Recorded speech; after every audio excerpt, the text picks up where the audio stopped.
Namo Namaha friends, I am RRK. Welcome back to my channel where I talk about all things bookish. Today, I'm going to talk to you guys about all the books that I managed to complete in the month of June. So this wrap up of 15 books is possible only because I attended 2 readathons this month. So I participated in 2 readathons. One is the Olympics readathon and the other is the Studio Ghibli readathon. I will include both of the videos in the description box below. The readathons are already done because it was a month-long readathon, of which the Olympics readathon was a competitive readathon. So all the participants were divided into 16 teams based on the Olympian gods, Zeus, Poseidon, etc. There were 16 prompts for the 16 gods, and we had to read a book that would match every single prompt. We couldn't use a single book for multiple prompts. That was not allowed. This is the first time I'm participating in a competitive kind of readathon, so it was really fun. Then Studio Ghibli readathon, I was just low-key participating in it because I was putting all my energy into the Olympics readathon. That readathon was also super fun because they were streaming the Studio Ghibli movies and they also had a variety of prompts, but you could have a single book for multiple prompts, so it was a chill readathon. Now let us move on to the stats of this month.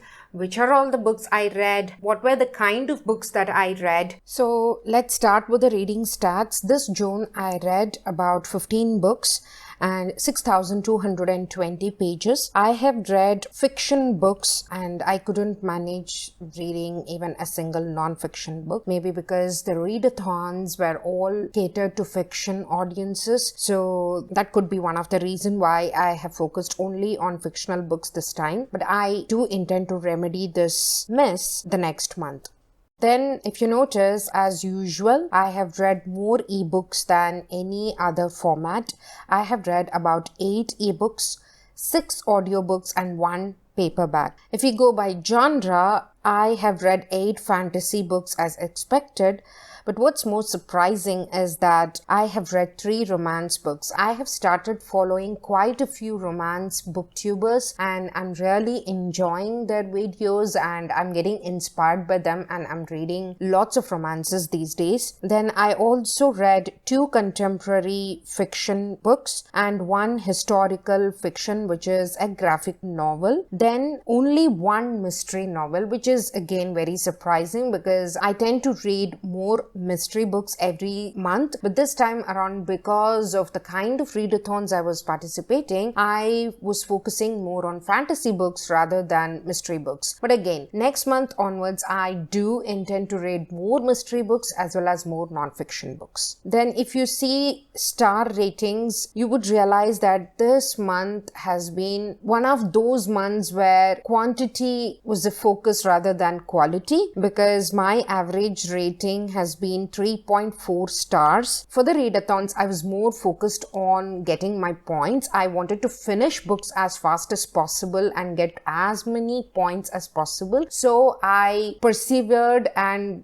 read those books that I usually might DNF. So I don't like doing that. I am more of a DNF person rather than sticking through it and torturing myself kind. But thankfully, I don't have any 1-star rating books, so I should consider that as a blessing, I guess. But I did have 1 2-star book, 2 2.5 stars, and 3 3 stars. 3-star books are by no means bad. They are just average and that is okay with me. But I don't like books that go beneath 3-star because I consider it as a waste of my time. Then I have 1 3.25 stars, 4 3.5 stars, and 1 each of 4 stars, 4.25 star, 4.5 star, and 5 star. So you will notice that the quality of the books that I read this month were pretty low because I have had only 1 5-star. So I do intend to do better the next month. Representation wise, I have read 1 translated novel, Japanese to English, and 1 novel that had African representation. I absolutely enjoyed that book. two books that represented Indian culture. I have some strong thoughts in them, so please do stick around and watch that. Then 3 LGBT representation books. So now that we are done with the stats, let's get started with the reviews for each of these books. First book is The Protector by Ellen Peer. This is a romantic fantasy. So this was the first book in the Men of the North series. This is a futuristic world ruled by women, except the Northlands, which is ruled by men, still clinging on to the old patriarchal customs. So Christina is an archaeologist obsessed with the past, tries to go to the Northlands for research because she is very, very interested to find out how the Northlanders are. Because in Motherland, they are not allowed to talk about these men from the Northlands. So she is very much intrigued to find out how they are and how she manages to live there, what she does, whether she is able to continue with her research or not, forms the crux of this story. Now, this is a huge series. There are a lot of books in this series, so there is quite a bit of foreshadowing related to the couples in the forthcoming books. So that was fun. And this was a sweet, funny, and entertaining romantic story. This book is a borrow grade book and I gave it 3.5 stars. The next book is The Prince and the Dressmaker by Jen Wang. This is a historical fiction graphic novel. So Sebastian is the crown prince and he is brought to Paris by his parents to find a bride. But Sebastian has a secret identity. He has a secret life. He likes to cross-dress. He leads a double life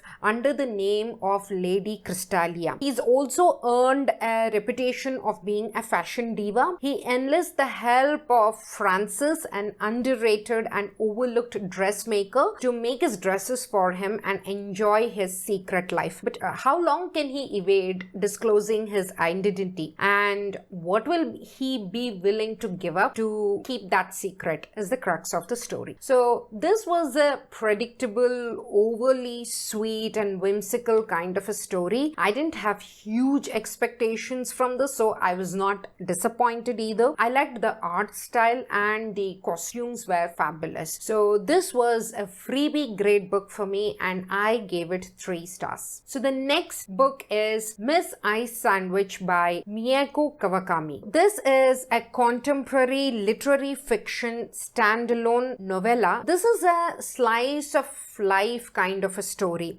The narrator is a middle schooler and we get a glimpse of the story via his eyes. His sad mother, his dying grandmother, his friend, and most importantly, the sandwich lady at a store that he frequents. This was a very tiny book and I honestly didn't see the point of this book or the story. If not for this readathon, I don't think I would have completed this book. This just was not the story for me. There is nothing wrong with the story. It was a very average, lukewarm kind of a book for me. Yeah, this is a bypass grade book for me and I gave it 2.5 stars. The next book is The Queen of Blood by Sarah Beth Durst. So this is an adult high fantasy novel and it is the first book in the Queen of Rentia series. This is a world of trees, elemental magic and spirits, and the spirits are extremely antagonistic towards the humans.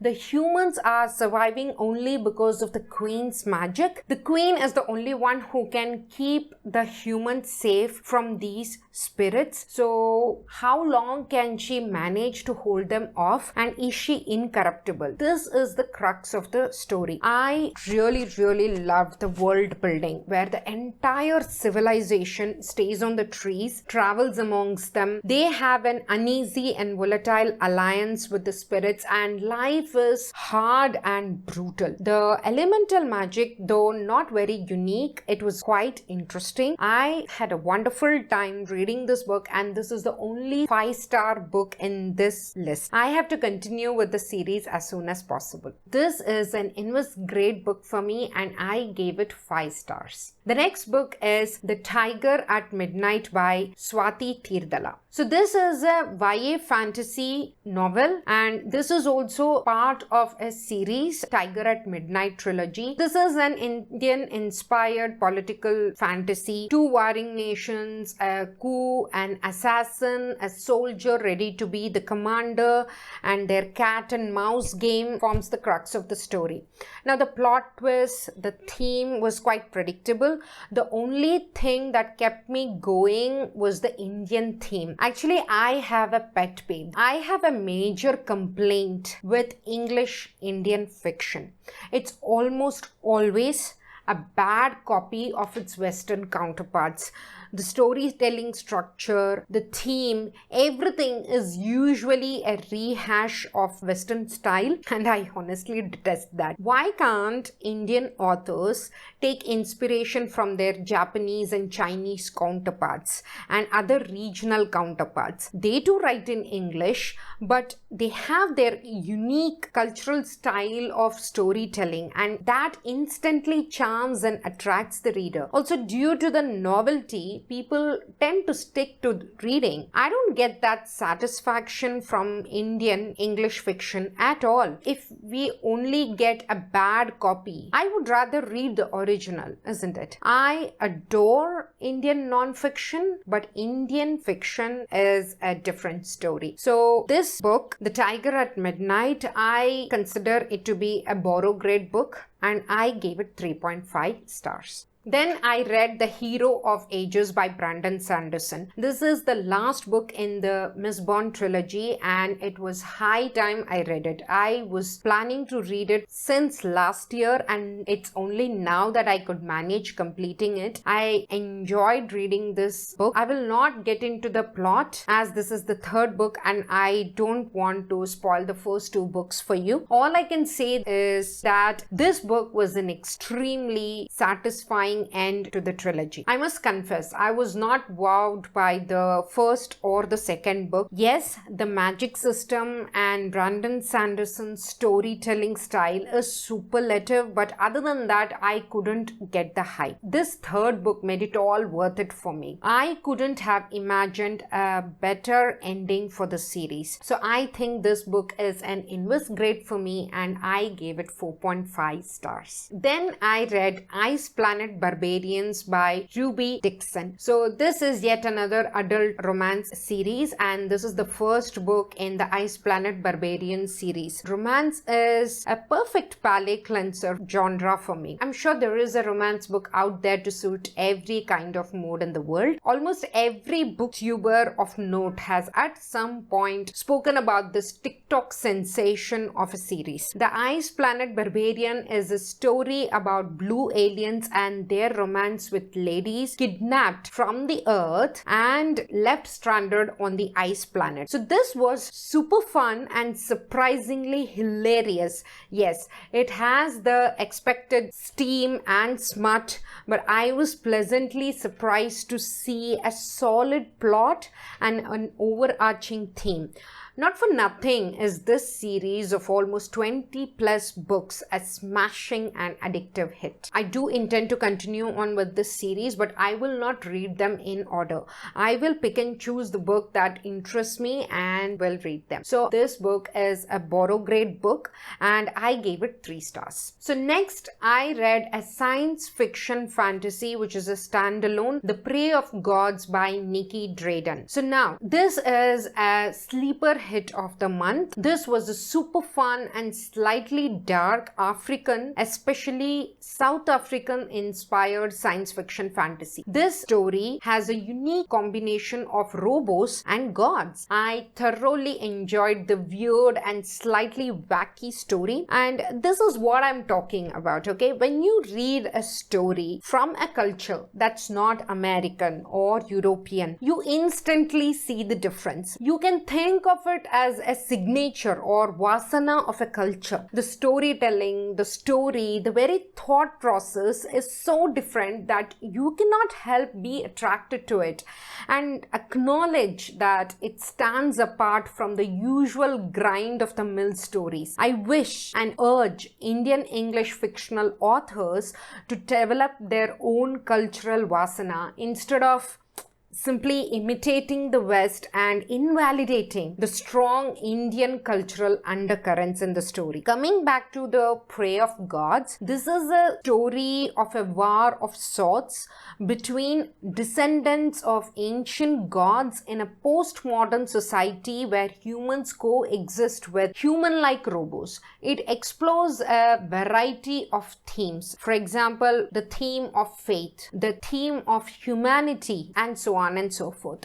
So this was a roller coaster of a ride, and at no point was I bored. Plus the audiobook, it was an amazing treat. So I give this book 4.5 stars, and I think this is a Borograde book. Then I read Wolfsong by T.J. Klune. This is a YA fantasy series named Green Creek series, and this was the first book in that series. This is my third book of T.J. Klune. I have read The House in the Cerulean Sea by him. I have also read The Lightning Struck Heart by him. So I think I gave 5 stars for The Lightning Struck Heart because of the comedy, and The House in the Cerulean Sea, I think I must have given 4 or 4.5 stars. So now what is Wolfsong about? Imagine if Twilight wasn't juvenile, you didn't have a stalker vampire, and if the story was gay. You will get Wolfsong. It's almost like a parody of Twilight, but better. I absolutely detested Ox, the protagonist. Like Belle from Twilight, he is an utterly useless, irritating character. If Belle as a heroine was irritating, try Ox. He's even more so. But I continued with the story because I did like the rest of the characters. They were amazing. The plot was okay. The writing was good. The humor and emotional quotient was superlative, as I have come to expect from T.J. Klune books. I'm not keen on continuing with the series though, mainly because I honestly cannot tolerate one other book with Ox in it. So that's that. So I think this is a Borograde book, and I gave it 3 stars. Then I read Summer of Salt by Katrina Lino. So this is a YA contemporary magical realism book. It's a standalone. So this is a slice of life story set in a very tiny isolated island. Georgina is a witch from a long line of traditional witches, but she has a problem. She is almost 18 and she has not yet come into her witchy powers, and she is now wondering if she has any powers at all. The story is also tied to a celebrity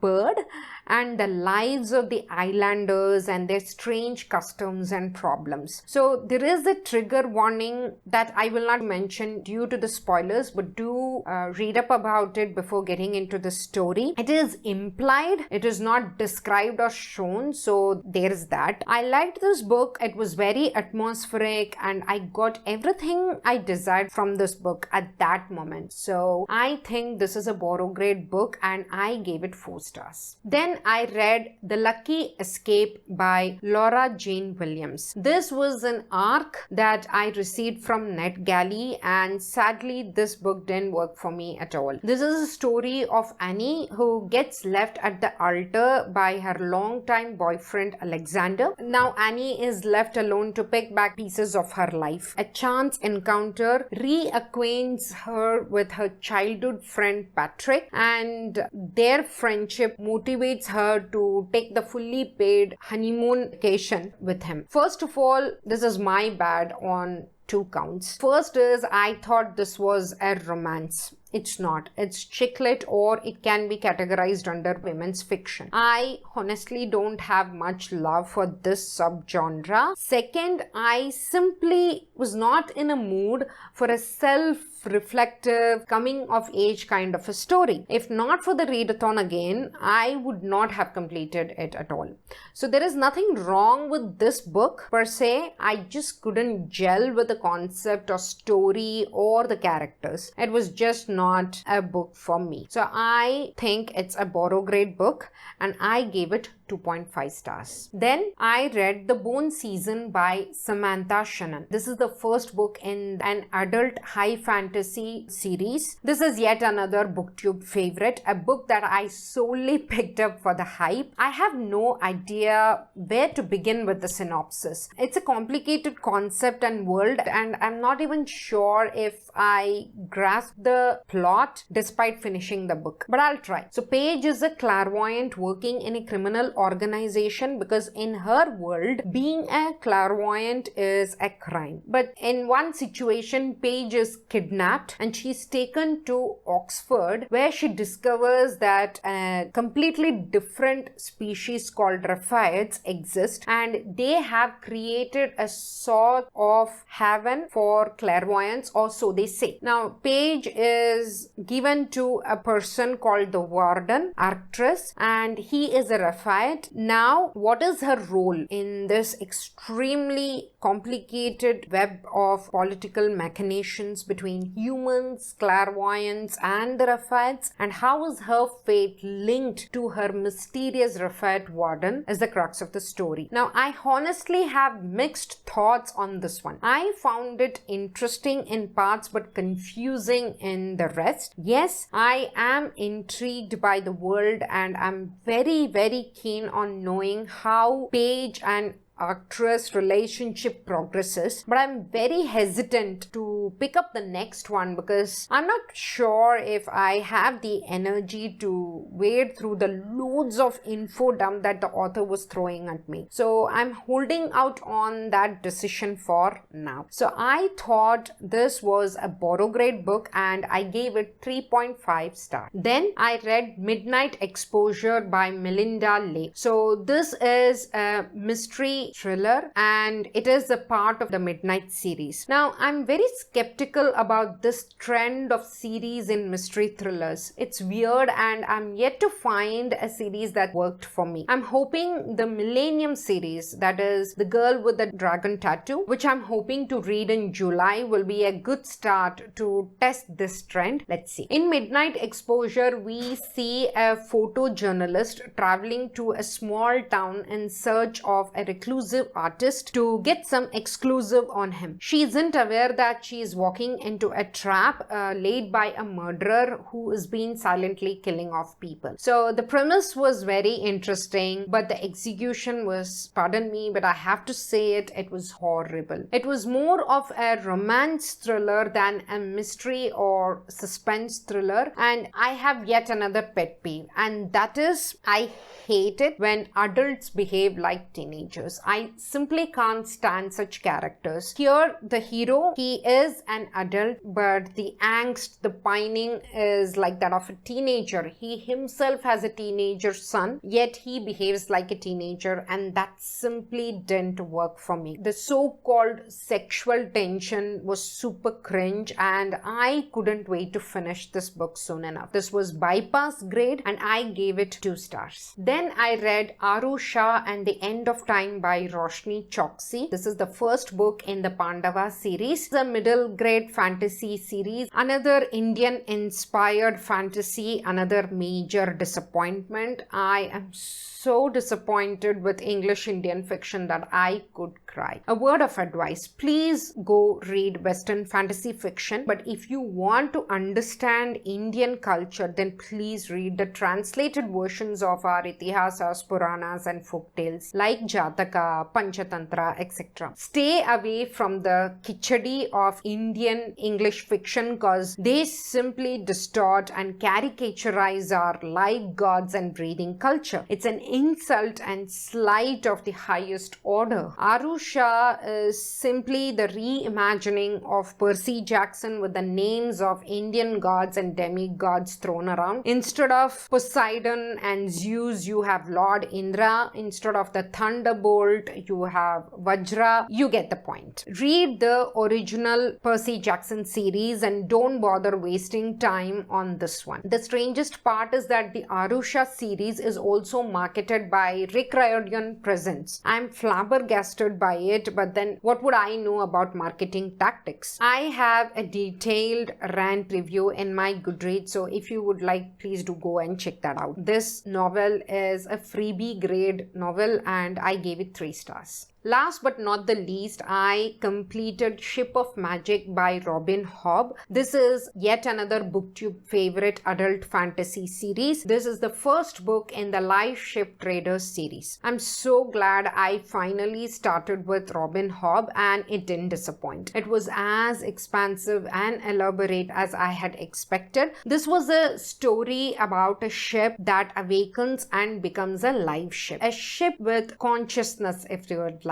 So the concept is 3 generations of the ship's owner must die on board, then the ship will awaken. So with Althia's father's death, Vivasya, the live ship, awakens. There are many subplots and viewpoints that I cannot possibly summarize in a coherent way right now. But just as in Wolfsong, I hated the protagonist Althea here in this book as well. But I was saved from discarding this book because there are a whole slew of characters that I can get behind in the story. Robin Hobb is a master storyteller. She knows how to put your heart in a wringer and give you pain. So I'm definitely continuing with this series as soon as possible. According to me, this is an invest grade and I gave it 4 stars. So those were all the books that I managed to read in June. You can read all my detailed reviews for these books either in Goodreads or in Storygraph. I have given the link of my profiles in the description box down below. Feel free to look around. Now, let's take a look at the Readathon page and see how I have done with the prompts in the Olympics Readathon.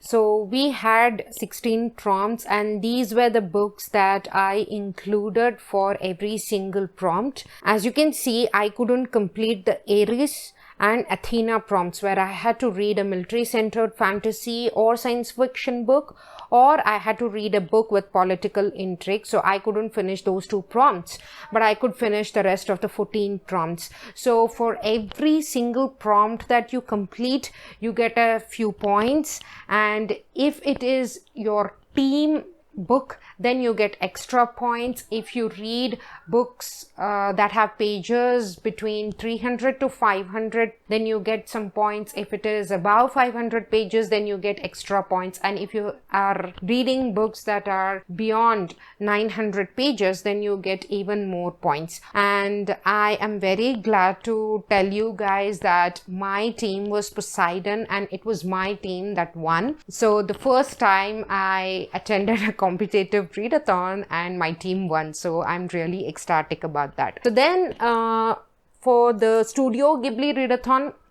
it was not as rigid as the Olympics readathon, but they still had quite a lot of prompts. You could have single book for multiple prompts. So I did that. As you can see, Summer of Salt is in quite a lot of prompts. The Wolfsong is in a few prompts. So these were the books that I read for both of these readathons. So that was my June wrap up, guys. It was a month of quantity than quality, but I do intend to do better with the quality of books I read in July because I don't have to worry about points or winning. So which of these books have you read? Which are your favorites? Let me know your thoughts in the comment section below. I'll be glad to chat. All my socials are available in the description box down below. Do connect. I'm a talker, especially when it comes to books. I try to propagate my bookish thoughts via this channel every single week. So if bookish content like mine is your jam, then please do consider liking my videos and subscribing to my channel. And yes, please don't forget to press that bell icon to get notified of my newer videos. Until next time, stay safe, happy and healthy. Om Shanti.